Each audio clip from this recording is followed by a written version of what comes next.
Legal consultant की vacancy है, legal adviser की वैकेंसी है। तो डिटेल में बात करते हैं इस वैकेंसी के बारे में। नमस्ते भाइयों, क्या हाल चाल है आप सबके। और आप सबको गुड मॉर्निंग। आप लोगों के लिए लॉ की वैकेंसी लेके आया हूँ। ये स्पोर्ट्स अथॉरिटी ऑफ इंडिया में निकली है। तो लीगल कंसल्टेंट की वैकेंसी है, लीगल एडवाइजर की वैकेंसी है। तो डिटेल में बात करते हैं इस वैकेंसी के बारे में। तो सबसे पहले बताते हैं ये नोटिफिकेशन कब का है। 25/9/2023 का है।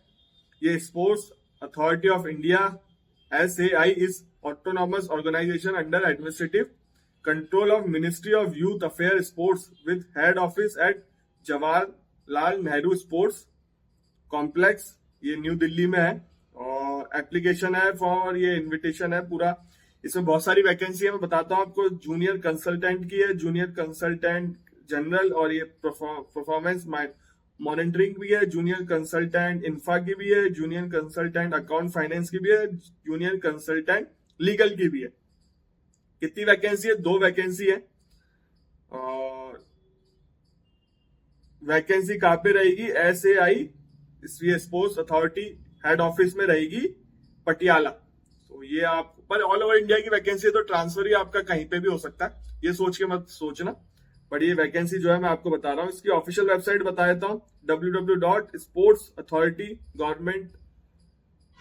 sportsauthority.nic.in। ये है, फोटो आ रही है, आराम से चेक करके देख लेना।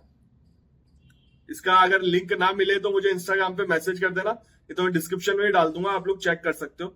इंस्टाग्राम पे मैसेज करो तो फॉलो भी कर लेना यार, फॉलो नहीं करते आप लोग। अब बात करते हैं इसकी नेक्स्ट चीज की, कि इसकी जॉब प्रोफाइल क्या है। ड्राफ्ट करने पड़ेंगे आपको, और नोटिस को भी ड्राफ्ट करना पड़ेगा, भेजने पड़ेंगे, कॉन्ट्रैक्ट एग्रीमेंट, ये सारी चीजें लिखी हुई है। लीगल ओपिनियन भी देनी पड़ेगी वेरियस स्पोर्ट्स रिलेटेड मैटर। और टू असिस्ट करना पड़ेगा पैनल काउंसिल को। अपीयर बिफोर कोर्ट, आपको कोर्ट भी जाना पड़ेगा, मतलब असिस्ट करना पड़ेगा ऑफिस का लीगल मैटर से रिलेटेड। तो ये सारी चीजें लिखी हुई है। हैंडल असिस्ट डिपार्टमेंटल इंक्वायरी भी आपको हैंडल करनी पड़ेगी। Preparation of report any other task by reporting officer, ये जॉब प्रोफाइल रहेगी। क्योंकि सारी चीजें बता दूं, जो जिसका इंटरेस्ट है तो वो अप्लाई कर सकता है। अब इसकी क्वालिफिकेशन की बात करते हैं। क्वालिफिकेशन क्या है? Junior consultant legal, bachelor of law LLB होनी चाहिए, चाहे 3 साल वाली हो चाहे 5 साल वाली हो। और LLM की है तो वो भी वेल एंड गुड है। और 5 ईयर 5 साल का एक्सपीरियंस मांगा है। और इसमें लिखा भी हो, experience in any government, semi government, autonomous, PSU is relevant field. ये भी चीजें लिखी हुई है, इन चीजों का ही ध्यान रखना। और ये टेबल बना रखी है, वेटेज कैसे रहेगा मार्क्स का, तो आप फोटो में देख सकते हो। क्योंकि मैं भी आपके सामने पहली बार ही पढ़ रहा हूँ इस नोटिफिकेशन को, आज कहीं गया हुआ था तो आपके सामने पहली बार रीड करके बना रहा हूँ वीडियो। वर्क एक्सपीरियंस कैसे रहेगा? डॉक्यूमेंट वर्क एक्सपीरियंस आपको बताना पड़ेगा। नेम ऑफ एस्टेब्लिशमेंट कहाँ पे किया आपने, signature of competent authority, issuing authority, claiming stating there, position क्या रहेगी आपकी वो बताना पड़ेगा। कितने टाइम के लिए आपकी सर्टिफिकेट लगाने पड़ेंगे आपको। और अदर डॉक्यूमेंट आपको proof of date of birth, वो 10th की मार्कशीट से हो जाएगा, आधार कार्ड, ये 12th की मार्कशीट, और रिसेंट पासपोर्ट साइज फोटो। ये सारी चीजें ही पढ़ लेना। हु कैन अप्लाई, ये भी लिखा हुआ है। सिटीजनशिप होनी चाहिए, असेंशियल क्वालिफिकेशन होनी चाहिए जो मेंशन की गई है। और ये अदर डॉक्यूमेंट क्या क्या लगाना है, कैंडिडेट डिटेल्स, DOB लगानी है, जो 10th की मार्कशीट लगा देना, मार्कशीट सारी ग्रेजुएशन की, 12th की, 10th की सारी मार्कशीट लगेगी। ये चीजों का ध्यान रखना। फोटो पढ़ लेना, फोटो ना मिले तो भी इंस्टाग्राम पे मुझे मैसेज कर देना, मैं आपके साथ शेयर कर दूंगा। कॉन्ट्रेक्चुअल एंगेजमेंट है, मतलब कॉन्ट्रेक्चुअल बेसिस पे जॉब है। 2 साल के लिए रहेगा, 1 साल के लिए एक्सटेंड हो सकता है, मैक्सिमम 5 साल के लिए है। और contract can be terminate by giving 30 day notice. अगर 30 दिन का नोटिस देके कॉन्ट्रैक्ट खत्म भी कर सकते हैं। जूनियर कंसल्टेंट की एज है मैक्सिमम 45, सैलरी मिलेगी 80,000। और एज रिलैक्सेशन भी है EWS के लिए, OBC के लिए, SC ST के लिए भी डिटेक्ट होंगे। ये सोर्स दे रखा है, income tax, any other tax, ये other allowances, no TIDA shall be admissible, joining assistant, ये सारी चीजें भी लिखी हुई है।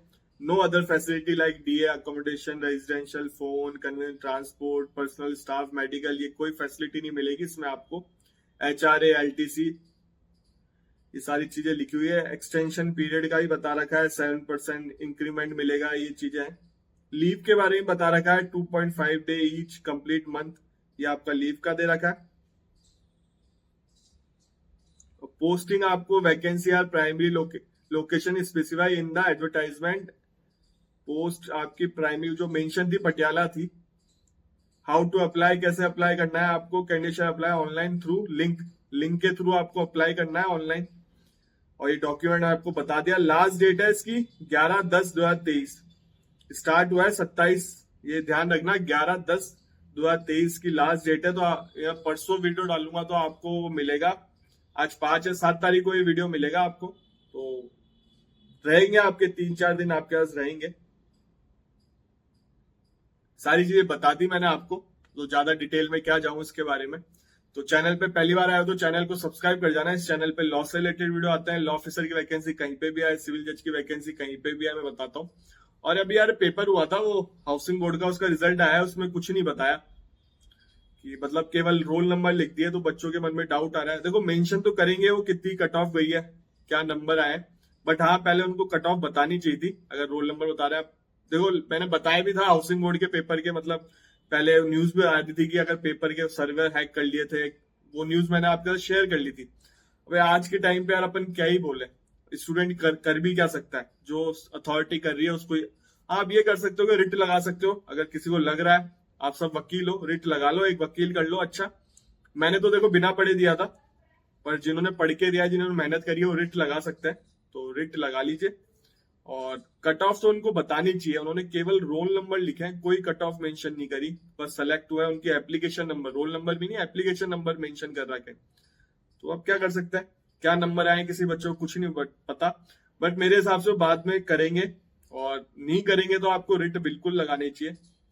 तो उसके बारे में तो मैं क्या ही बोलूं यार, वो अथॉरिटी है अब जो कर रहे हैं। इसको आरपीएससी भी नहीं कराया, आरपीएससी ने भी नहीं कराया, हाउसिंग बोर्ड ने खुद ने लिया है। और ये वैकेंसी भी कोई 30 साल बाद आई है, ये तो हाउसिंग बोर्ड में कोई वैकेंसी भी नहीं आई थी। पर ठीक है चलो, चैनल में पहली बार आया तो सब्सक्राइब कर जाओ इस चैनल पे। लॉ से रिलेटेड कहीं पे वैकेंसी है, सिविल जज से रिलेटेड कहीं पे वैकेंसी है, बताता हूँ। सिविल जज की लाइफस्टाइल भी देखनी है तो भी इस चैनल को सब्सक्राइब कर लो, आपको बताते हैं। सिविल जज की लाइफस्टाइल भी दिखाते हैं, व्लॉग भी दिखाते हैं, सोशल लाइफ भी दिखाते हैं। और कोई भी क्वेश्चन हो, इंस्टाग्राम आईडी आपके लिए ओपन है, हाय लो मत करना, डायरेक्ट मैसेज कर देना, मुझे जैसे समय मिलेगा मैं रिप्लाई कर दूंगा। और जो मुझे नॉलेज है वो आपके साथ शेयर कर दूंगा। अगर कुछ नॉलेज नहीं होती, किसी चीज के बारे में नहीं पता होता तो मना भी कर देता हूँ, पर जितनी मुझे नॉलेज है मैं आपके साथ शेयर कर दूंगा। अब बच्चे हाय लो बहुत ज्यादा लिखते हैं, तो आप अपना एक क्वेश्चन को पूरा फॉर्म करके लिख दिया करो, फिर मुझे रिप्लाई करना पड़ता है, उसको वापस रिप्लाई करना पड़ता है। आपके लिए तो एक मैसेज है, मेरे लिए 100 मैसेज आते हैं दिन के कम से कम, तो मुझे बहुत दिक्कत हो जाती है। मैं समय निकालता हूँ 1 घंटे, तो मैं मैसेज का रिप्लाई करता रहता हूँ लोगों को। ये भी मैंने लगता है कभी कभी कि क्यों बोल दिया इंस्टाग्राम पे, बट काफी बच्चों की हेल्प हो रही है उससे, क्योंकि उनको कोई बताने वाला नहीं होता। तो इसलिए मैं खुद इस चीज से फेस किया है, हमें कोई बताने वाला नहीं था, तो मैं अपने आप को ही इमेजिन करता हूँ, तब ये चीजें करता हूँ। तो इसलिए आप लोगों का फायदा हो, यही तभी खोल रखा है इंस्टाग्राम ओपन। और टेलीग्राम पेज मेरे पास नहीं है कोई भी, और फिर उसको ही मैनेज करूं, एक टेलीग्राम बना लूं तो फिर उसको ही मैनेज करूं, मुझे नॉलेज भी नहीं है टेलीग्राम के बारे में। और आजकल ग्रुप पे पता नहीं क्या क्या चीजें चलती हैं, मुझे नॉलेज नहीं है, फिर उस पर कोई मैसेज कर देगा, फिर और कोई कमेंट करेगा, तो वो चीजें मेरे से मैनेज नहीं हो पाएगी, तो मुझे सही भी नहीं लगता। इंस्टाग्राम पे तो मेरे पास पर्सनली मैसेज आते हैं। टेलीग्राम पे ऐसा होता है कि अगर कोई मैसेज नहीं कर सकता, केवल मैं कर सकता हूँ, तो मैं सोच सकता हूँ मुझे इस चीज के बारे में बताना, तो टेलीग्राम पे भी एक पेज बना लेंगे। और फ्यूचर में अगर कुछ रहा तो आपके लिए अच्छा भी लाएंगे, ऐप भी लॉन्च करेंगे, अगर फ्यूचर में कभी कोई पैसा बना, मेरे पास अच्छा पैसा हुआ तब करेंगे। तो ठीक है भाइयों, आपसे मिलेंगे अगले वीडियो में।